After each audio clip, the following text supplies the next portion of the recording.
This is the ceiling diffuser that comes with the SkyVent and VentaLite Kit.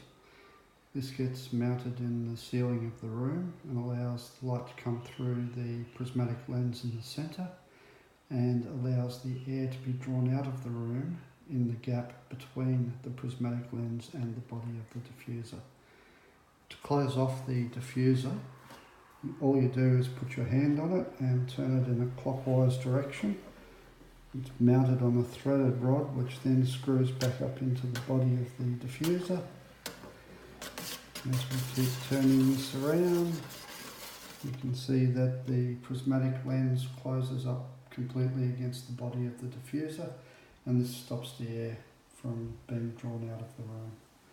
Again, to open up the airflow, you just turn it in anti-clockwise direction, and you can either leave a small gap for a trickle airflow, or you can open it right up to get maximum air extraction through the unit.